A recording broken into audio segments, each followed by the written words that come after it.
Hi, I'm Tiffany Domino. Welcome to my channel. If you're new here, my website is howtoentrepreneur.org, and my mission is to help you grow a business from idea to enterprise.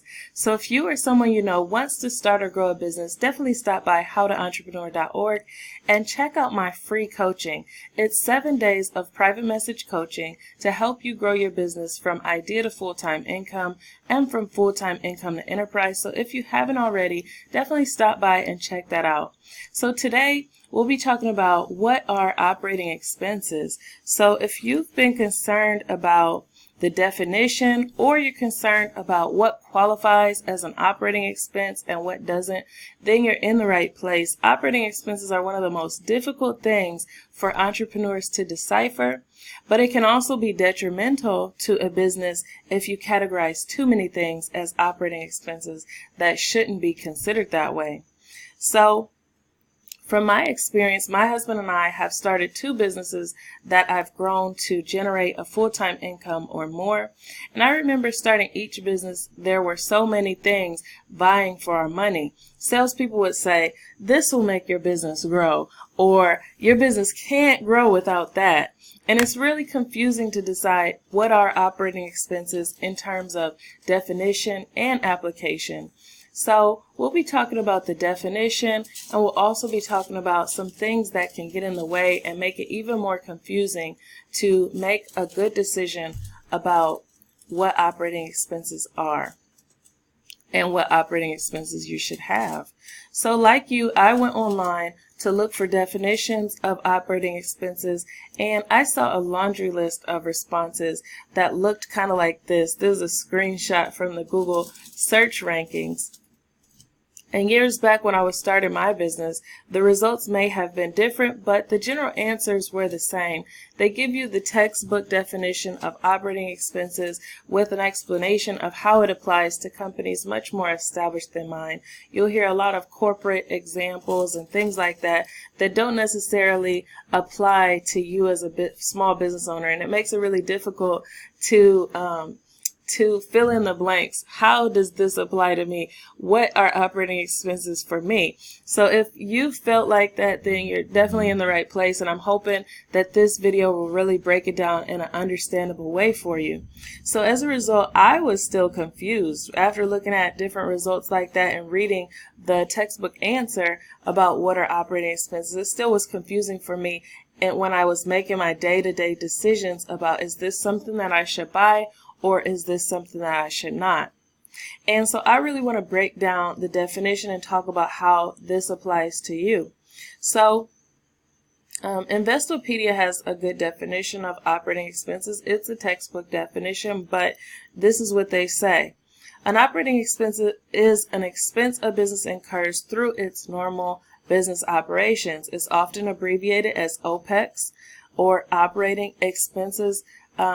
And operating expenses include rent, equipment, inventory costs, marketing, payroll, insurance, and funds allocated for research and development. One of the typical responsibilities that management must contend with is determining how to reduce operating expenses without significantly affecting a firm's ability to compete with its competitors. So let's talk about how this applies to you. So in summary, operating expenses are like normal household expenses. You know, most people really don't want to run a household without water, electricity, rent or a mortgage, recreation, maintenance, food, clothes, and transportation. And depending on your goals, your normal household expenses could be higher or lower. If you want to live in a higher standard of living, then your household expenses would be higher to correlate with that. And if you want to live in a lower standard of living, then your household expenses would be lower to correlate with that. And business is very similar to that. If you want to grow a business all the way from idea to enterprise where you have 100 employees or more, then you'll see that your operating expenses will normally correlate with the size and the amount of people that you help. Alternatively, your operating expenses can stay low if you decide you're only going to help a certain number of people, and you're only going to have a certain number of employees and things like that. So Some operating expenses will be very different depending on the vision, the mission, and the goals, and then the business type. So it can range based on what type of business you have, the types of tools, supplies, and labor you need to perform, how many people you help, how large the business is, how many people, how large you want to scale, and all of those factors will make the operating expenses vary from business to business. As you help more people, the operating expenses typically correlate. Marketing expenses go up because you want more people to know about what you do. You want more brand awareness. You want more engagement. Accounting tools get more expensive because you're doing more accounts payable, more accounts receivable, and you kind of get the idea from here.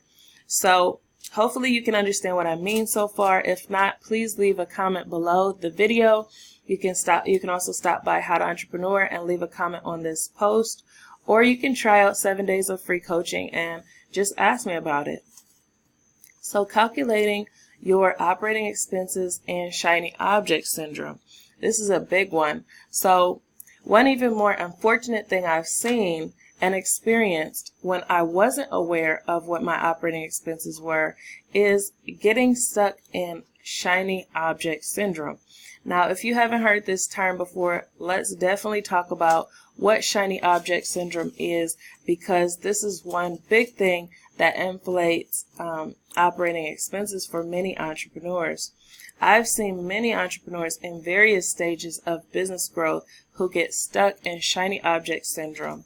And when you go into a new industry or you decide to scale up, you enter unfamiliar territory. You may not know what tools, resources, skills, or education is required to pursue the new venture, and it becomes difficult to find trustworthy people to direct you. And in these times, many entrepreneurs find themselves saying, maybe I'll just try this and see if it works, or maybe I'll just try that and see if it works. And if they're not careful, they can get into a spiral of experimental spending or shiny object syndrome. So shiny object syndrome is usually I define it as a monopoly of experimental spending. Instead of making decisions based on the return on investment and how this is going to grow or benefit the business, they start trying a bunch of different things and seeing if anything can pan out. It's usually out of desperation, but it's not a good cycle to get caught up into. And in those times, I think it's best to find a mentor, to find a community, to find somewhere that you can ask questions and get help with making the decisions on what's an appropriate spending decision and what's not, because otherwise your business won't grow and it can really damage your business. So here are some top costs that make operating expenses more than what they should be. So according to entrepreneur.com, there are some things that are common waste of money. The bad thing is many entrepreneurs categorize them as operating expenses because they don't realize they're unnecessary. And some examples of things like this include expensive clothes, cars, and accessories. Now, I think everybody can enjoy expensive clothes, cars, and accessories. I mean, you see BMWs and Lamborghinis and brand new cars, and I think anybody could really enjoy them if they got access to it. But it doesn't make it okay to take too much money out of the business and not have the sales volume and the pricing to support that. So if you get caught up in buying expensive clothes, cars, and accessories, but you don't have the sales volume and the pricing to sustain that, or you don't have the work cash flow to be able to still support the business, the normal operating expenses, the growth, and all that, then you do the business a disservice. It's important to prioritize so that the business will still be able to grow and help the people it was created to help. So office spaces, especially fancy office spaces, and office spaces can be very nice, just like expensive clothes, cars, and accessories. But nowadays, office spaces aren't necessarily required for every business model. For example, businesses like bookkeeping businesses or media companies have alternatives that make it where many of them no longer need office space to accommodate their operations. And sometimes the office space doesn't give any additional return on investment, and possibly not even any additional benefit to the customer or benefit to the business. So in cases like that, then the operating expenses will be inflated unnecessarily. Now, if an office space could help with customer retention, or if it could help with customer acquisition, or if it could help in some way that would give a positive return on investment to the business, and the sales price and the sales volume was able to support an office space, that would be completely a different dynamic. But a lot of businesses are not having all of these factors together, all of these levers balanced out to support an office space, especially not a fancy one with lots of amenities. So added to that, though, so as a result, they could wind up paying for fancy office setups and not having profit, or even worse, being bankrupt. So another thing that inflates the operating expenses or causes entrepreneurs to spend money unnecessarily is unnecessary staffing or premature staffing.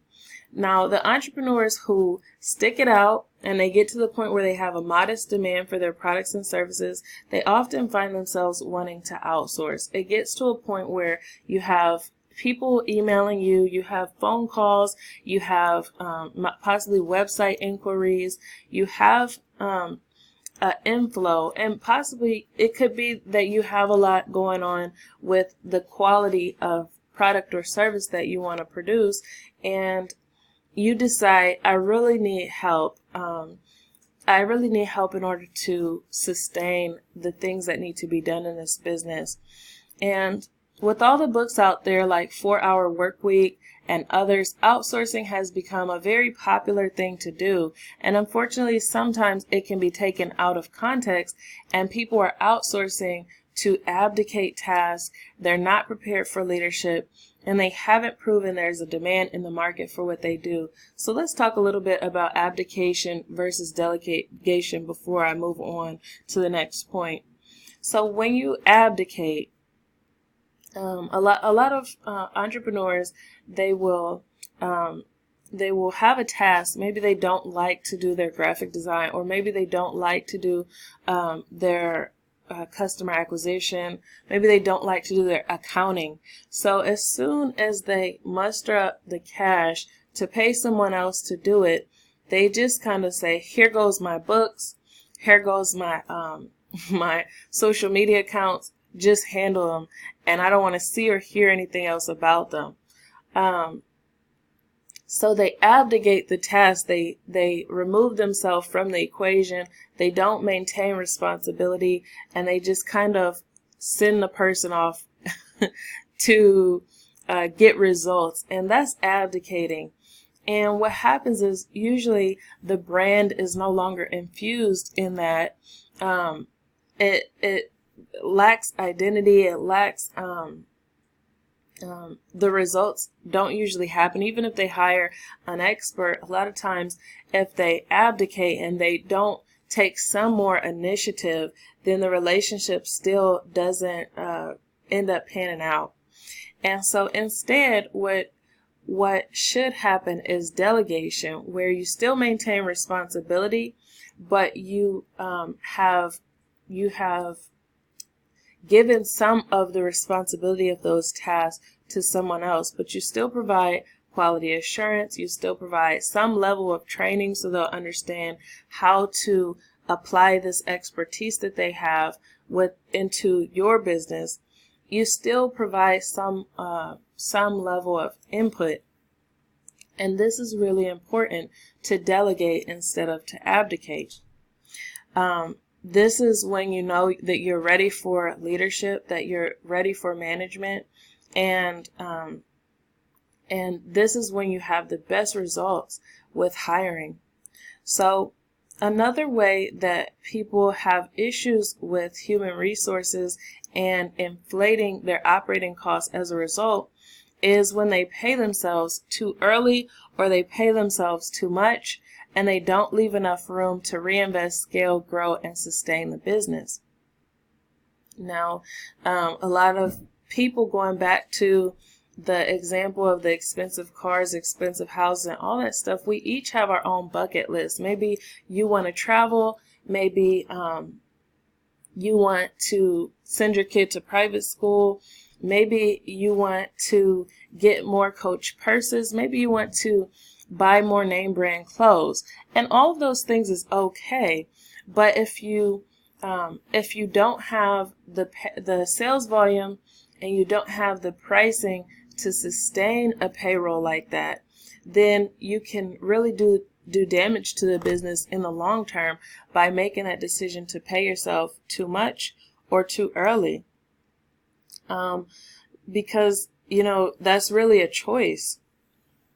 And I've been tempted to do this, and I'm sure many other entrepreneurs have been tempted to do this at some point. However, if we pay ourselves too much or too early, we will deplete the business and stunt the growth and limit the ability to scale. On the other hand, more established businesses who struggle with inflated labor costs often keep people on the payroll too long. They get emotionally attached to people because they've been working for them for 1 year, 2 years, 3 years, maybe even 10, 15, or 20 years. And they have this person that's been working for them, and they build this emotional bond with them. And then it becomes very difficult when the person stops performing and giving the business a return on investment. It becomes difficult to let them go. And so this is another way that labor costs can stay inflated, because maybe this person's on the payroll, maybe they're earning a decent amount from the business, and they're not actually performing. So it makes the operating expenses more inflated than what they should be. Another thing is non-measurable outreach efforts. So some people will buy followers, buy email lists, sign up for marketing software with big promises, sign up for courses that say they'll do all of these things, teach you these tactics that'll make your Instagram followers go from 0 to 100 million in 1 year. So they'll buy all of these things with unsubstantiated claims and things that promise quick exposure, and they pay to reach customers in ways that they can't quantify. And all of this can make their operating expenses more than what they should be. I've seen people who do radio campaigns or TV campaigns, and they don't have a way to measure whether or not they got the results they intended to get from those campaigns. And they continue to pay for more and more of those same campaigns that aren't giving the measurable returns. So it's really important to have a way of tracking the return on investment from your marketing and advertising efforts. Outreach efforts should be substantiated by more sales, more brand awareness, or the achievement of a goal that you've intended to achieve, not just because you feel that marketing is something that needs to be done, and so you just keep spending money on it, but not actually taking the time to see if you spent that $200, is that $200 coming back, or is it off to the abyss? Another thing is experimental spending. Experimental spending is any time you spend money without the highest possible probability what you're spending on will work. So many of us get into the habit of saying, well, let's just try it, and buying to see if it works. In order to grow and get into new territories, it's something you have to do. You do have to try things, but you don't want to monopolize your spending with things that can't prove to have a high probability of bringing your money back, especially if you're on a very tight budget. So if you're on a very tight budget, then you really need to make sure, you need to do your due diligence to make sure that the things you're spending money on will give you your return on investment.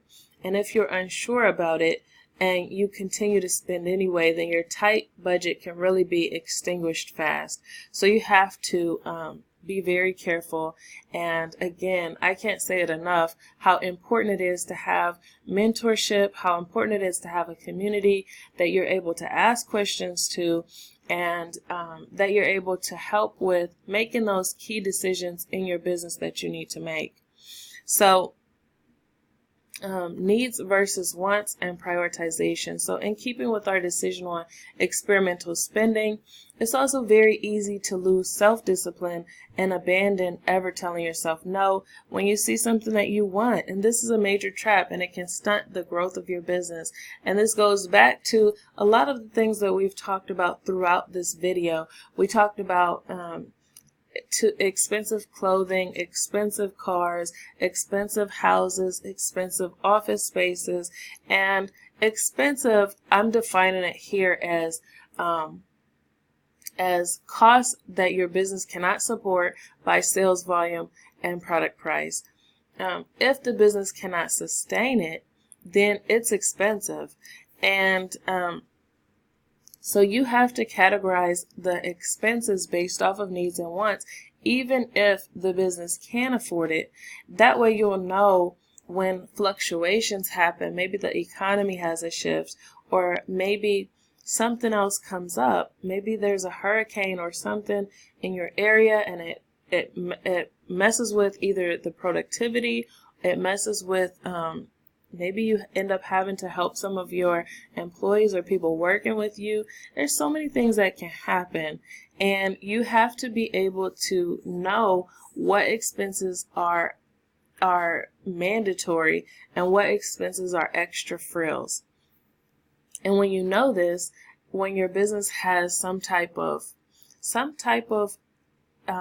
something that happens, then you're able to cut some of the frills so that you can still operate and still provide a quality product and service to your customers, but your operating expenses are balanced enough that the sales volume and the price can still support it, even with new budget allocations. So I remember being in the military when we would have new elections and we'd have things that came up. Maybe even I was in when there was an economic shift, and during those times, the government would have to make new budget allocations. They were deciding to spend more money on infrastructure than on growing the military and things like that. I saw a lot of people who had to separate the military because they no longer wanted the military to be the same size. So in that way, you can see even the government, at the scale of budget they have, they sometimes have to cut labor costs. They sometimes have to cut spending on infrastructure. They sometimes have to cut spending on research and various things just to make everything work and just to make the books balance out. And so it's something that we all have to do regardless of our budget and regardless of the demand in the market for our products and services. Things change, and we have to really know the needs versus the wants and be able to prioritize the most important things, because otherwise we can end up with a business that's either not serving people well or that has to get shut down. A final thing is scams. This is another thing I've seen many people get caught up into, and I personally have bought into scams before, and it's really painstaking. You want to buy things that will actually deliver on the promises that they told you they would, but it doesn't always happen.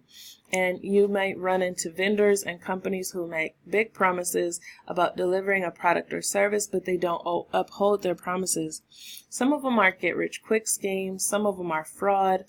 Some are people who genuinely wanted to create a good product, but they just have a very low quality product. Maybe they aren't knowledgeable enough, or they don't have the product development skills at the point. And some of them are just downright unethical scammers.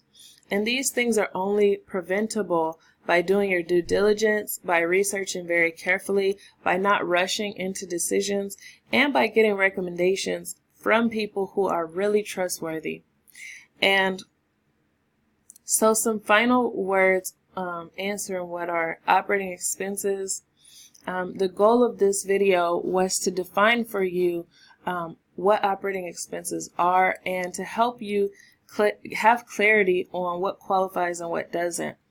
When you're actually in the moment and you're making the decision about whether or not this is a good or a bad operating expense, it can be very confusing. And confusion about operating expenses can be eliminated by having good mentorship, by having access to a great community, and by having places you can go to ask questions and get the answers and support you need. And the number one place I recommend for entrepreneurs to get support with identifying appropriate operating expenses, to get networking with other entrepreneurs, and also to get the support they need is in my training, community, and coaching program. So I want to extend to you 7 days of free private message coaching and training, and see if that can be helpful for your business growth. So if you're interested in checking out 7 days of free private message coaching along with training, you'll get the business growth blueprint training that I've made, the e-course, and it'll go out to you over the course of 10 days. You'll also get access to lots of other training that'll help you get more customers and sales in your business. So if you're interested in that, definitely click the link in the description box below. I'll put more information down there. And also, if you decide you want to think about it a little bit more, you can stop by howtoentrepreneur.org and check out the free coaching here. The button is very easy to get to. You can also stop by and take some of the quizzes that I have available and kind of see where you are in your business, and see if those can help give you some direction, and then try out the coaching afterwards. So it's up to you, but I really want to extend that help to you because I know how it is starting and growing a business, and I really enjoy helping entrepreneurs to do that. So that's all I have for this video, and if you enjoyed it, please give a thumbs up.